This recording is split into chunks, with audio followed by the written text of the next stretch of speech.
I'm delighted to introduce Professor Sana Alibi, full professor of microbiology at the Faculty of Science in Garsa, Tunisia, since 2022.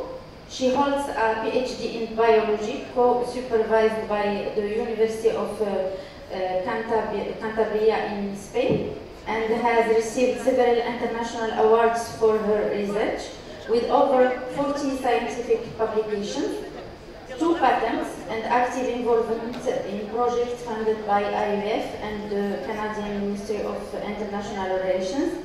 Her work focuses on antibiotic resistance and the use of natural products to combat it.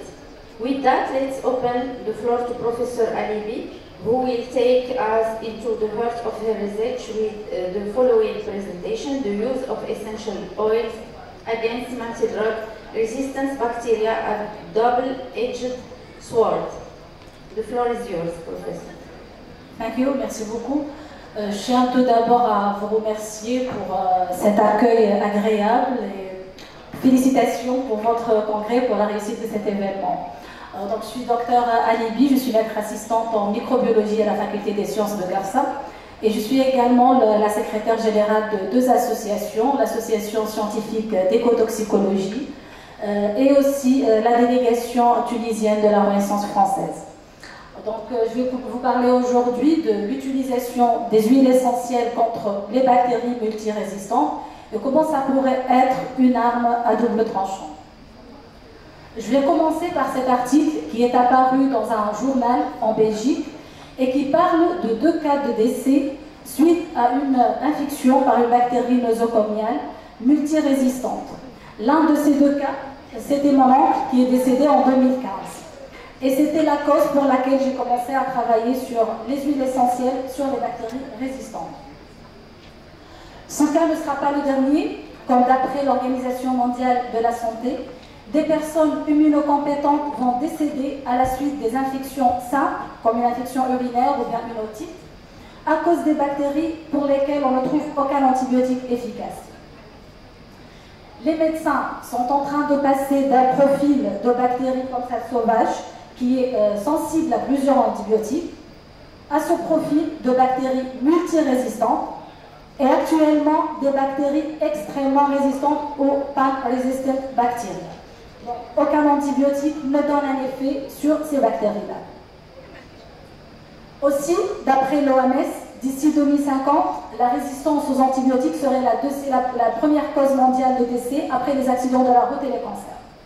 Et comme on voit ici en Afrique, c'est à peu près 4 millions de personnes vont décéder à la suite de ces infections. Quelles sont les causes de cette résistance? Bien évidemment, la consommation abusive et inappropriée des antibiotiques. Aussi, l'automédication, utiliser des antibiotiques qui sont conseillés par l'un de nos proches, par nos frères, nos sœurs, les gens de famille. Aussi, les médecins, parfois, ils prescrivent les antibiotiques sans attendre le résultat de l'antibiogramme, qui dure à peu près 48 heures pour l'avoir. Et en Tunisie, on a le problème de la vente libre de certains antibiotiques sans l'ordonnance dans les pharmacies. Alors, si on suit la chronologie de l'acquisition de cette résistance, si on a notre communauté bactérienne ici, qui sont des bactéries sensibles, et en plus on aura quelques bactéries résistantes, si on va utiliser un antibiotique, qu'est-ce qui se passe? On va sélectionner, on va exercer une pression de sélection sur les bactéries résistantes. Ces bactéries résistantes, non seulement elles vont se multiplier, mais elles peuvent propager des gènes de résistance à d'autres espèces bactériennes et par la suite aggraver ce problème. Malheureusement, la Tunisie, qui compte à peu près 12 millions d'habitants, en 2015, elle est le 2e consommateur mondial d'antibiotiques. Actuellement, on dit qu'on est au 1er rang, qu'on a déjà dépassé la Turquie. Mais c'est les données récentes, oui. L'organisme qui nous donne les résultats par rapport à la résistance aux antibiotiques en Tunisie, c'est l'ART. Les données de l'ART datent à peu près de 2017. Après la pandémie de Covid, on n'a pas de résultats plus récents. Mais on sait qu'on a un problème de la résistance aux céphalosporines de 3e génération qui est apparu suite à l'acquisition de la résistance au bêta-lactamase par la production des BLSE, des bêta-lactamases à spectre étendu. Pour Klebsiella, c'est à peu près 45% de résistance. Aussi, les carbapénèmes, qui sont le dernier antibiotique qu'on peut utiliser dans la classe des bêta-lactamines, on commence aussi à avoir des résistances à carbapénèmes qui touchent surtout ceux de menace avec presque 4 acinetobactères, qui presque 80% sont résistants au carbapénème. Aussi pour les cocci, pour les staph, le pourcentage est stable aux alentours de 20%, mais on a aussi un problème avec les strepto-résistants à la vancomycine. Donc, comme on voit, il y a un déséquilibre entre, on a de plus en plus de bactéries résistantes aux antibiotiques et de moins en moins des antibiotiques qui sont découverts. L'ère d'or de la découverte des antibiotiques, ça date depuis les années 80. Donc actuellement, on a 3 super-héros qui se présentent comme une alternative à l'utilisation des antibiotiques. On a les bactériophages, les virus qui infectent les bactéries, les bactériocides, qui sont des substances antimicrobiennes produites naturellement par une bactérie pour se défendre, et on a les huiles essentielles. L'utilisation de ces huiles essentielles n'est pas récente. On trouve dans les sculptures des pharaons ce qu'on appelle le prêtre guérisseur, qui est plutôt religieux et qui prescrit des médicaments à base des plantes. On trouve aussi le Papyrus Ebers, qui est un livre qui décrit des plantes médicinales, et depuis aussi le Discorite, qui est le premier livre de phytothérapie. Même nos grands-mères, elles ont utilisé les plantes médicinales pour le traitement, sous forme de tisane, sous forme d'huile, sous forme de bain. Et qu'est-ce que c'est qu'une huile essentielle? Selon la vraie définition, elle doit être obtenue à partir d'une matière première qui est d'origine végétale après séparation de la phase aqueuse, par des procédés physiques, soit par entraînement à la vapeur, soit par des procédés mécaniques, soit par distillation sèche. Si on met dans PubMed des mots-clés, antibacterial, antidrug resistant or resistant bacteria essential oils activity effect, on trouve que depuis les années 2000, on assiste à une augmentation de nombre de publications qui portent sur cette thématique. Donc à l'époque, j'avais entre les mains une collection de souches de corynebactéries multirésistantes sur laquelle je fais mes travaux de thèse. Et puis avec cet accident de décès, on a essayé de tester quelques huiles essentielles sur des bactéries résistantes. C'était toutes des souches cliniques et qui présentent une résistance accrue aux différentes classes d'antibiotiques. On a commencé par tester 3 huiles. L'huile essentielle extraite de l'Eugenia caryophyllata, le clou de girofle, l'huile d'eucalyptus et l'huile de Salvia sclaria. Et vous trouvez au-dessous ici l'article si vous voulez consulter les résultats avec plus de détails. Donc on a trouvé des résultats très impressionnants, surtout avec l'huile de clou de girofle, qui était le premier qui présente une activité antimicrobienne très importante. Deuxième, l'eucalyptus. Pour Salvia, on n'a pas trouvé des résultats vraiment intéressants sur ces bactéries multirésistantes. Ces résultats nous ont encouragés à agrandir notre collection de bactéries. Donc cette fois, on a testé des bacillogrammes négatifs, des bacillogrammes positifs, et aussi à tester plus d'huile essentielle. Donc cette fois, on a ajouté l'huile essentielle de la cannelle, de la marjolaine et du thym. Donc on a trouvé une activité antibactérienne très importante pour l'huile essentielle extraite de la cannelle, de l'huile essentielle extraite de clou de girofle. Pour la marjolaine, aucun effet sur les bactéries multirésistantes. Aussi, on sait que presque 80% des bactéries sont à l'état de biofilms. Seulement 20% sont à l'état planctonique. Les biofilms, qu'est-ce qu'ils font? Ils vont donner plus de résistance aux antibiotiques à ces bactéries, un échappement à notre système immunitaire et aussi plus de résistance aux solvants, aux substances bactéricides. Et donc on s'est posé la question, est-ce que nos huiles auront un effet qui peut inhiber la formation de ce biofilm ou bien le détruire? Eh bien, ce qu'on a trouvé, que l'huile essentielle de la cannelle inhibe jusqu'à 97% de l'activité de formation du biofilm. Ce biofilm, il est normalement organisé par ce qu'on appelle le courant sensible, le système de communication entre les bactéries. Et donc, si on arrive à inhiber le courant sensible, on va inhiber par la suite la formation de biofilm et diminuer cette résistance. Nos huiles aussi ont montré une importante activité anti-courant sensible, à l'exception de l'huile essentielle de la marjolaine. Ensuite, On a testé nos huiles sur une collection de Salmonella enteritidis qui étaient des souches responsables de gastro-entérite, bien évidemment des souches multirésistantes aussi. Et on a ajouté l'huile essentielle de curcuma, l'huile essentielle de romarin et de la sauge. Donc on a trouvé une très bonne activité antimicrobienne, une très bonne activité antibiophile, une très bonne activité anticorancensine pour les huiles testées, à l'exception de l'huile essentielle du curcuma. L'effet n'était pas très important. Donc voilà les résultats de l'effet inhibiteur du corancensine. Et aussi on a testé l'effet antivirulence. On a utilisé les nématodes DC elegans pour voir si la bactérie en présence de l'huile essentielle, elle est plus virulente ou moins virulente sur ce modèle animal. Et ce qu'on a trouvé, que normalement, pour le contrôle positif, les nématodes les vers vont mourir à peu près après 5 jours, mais si on utilise l'huile essentielle, c'est à peu près après 20 jours qu'on aura un décès de ces larves. Donc la virulence a été bien évidemment diminuée. Aussi l'adhérence au niveau des cellules épithéliales. Est-ce que ces huiles vont inhiber l'adhérence de ces souches de salmonella sur les cellules cancéreuses, les cellules HT20, les cellules du cancer du côlon? Et on a trouvé aussi une diminution de cette activité d'adhésion sur les cellules du cancer du côlon. Le dernier article qui est apparu en 2024, on a testé la synergie entre une huile essentielle et un antibiotique. On a choisi la cifotaxime et l'huile essentielle de Thymus capitatus sur des souches de Klebsiella pneumoniae productrices de bêta-lactamase à spectre étendu. Et donc on a trouvé que la CMI de cifotaxime, elle va diminuer en présence de l'huile essentielle, de même que pour l'huile, donc un effet synergétique prouvé.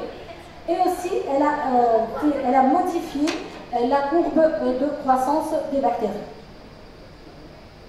Donc on sait que l'huile essentielle, elle contient des composés actifs, des biomolécules actives. Donc on a testé par la chromatographie à gaz pour voir quelles sont les molécules qui se trouvent dans notre huile. Par exemple, pour le clou de girofle, c'est le génol qui est le composé le plus actif, qui présente l'activité antibactérienne la plus importante. Aussi les phénols ont une activité antibactérienne sur les grains plus, les grains moins très importante, et même une activité antifongique.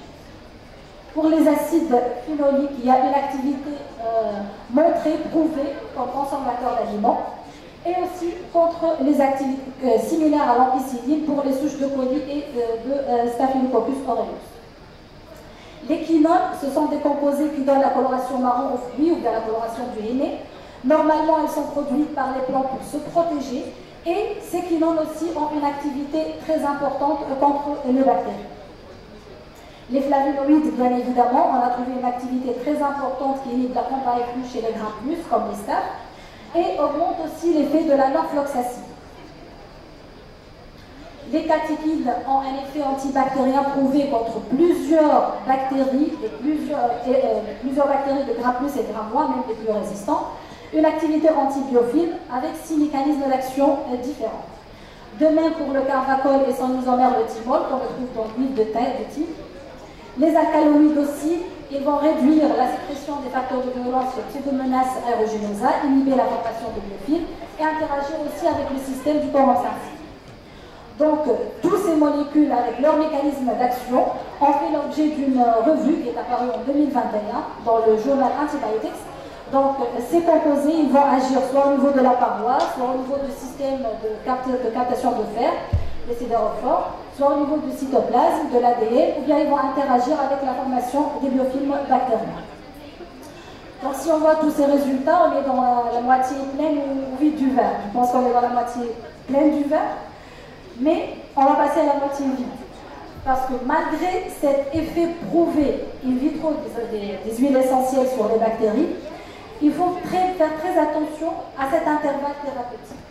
Si on utilise l'huile essentielle à une dose très importante, qui est supérieure à la DC50, la dose cytotoxique 50, il y aura un risque de cytotoxicité.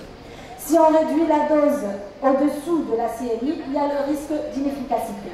Donc il faut toujours faire attention à cet intervalle pour éviter la cytotoxicité et garantir un effet de ces huiles essentielles.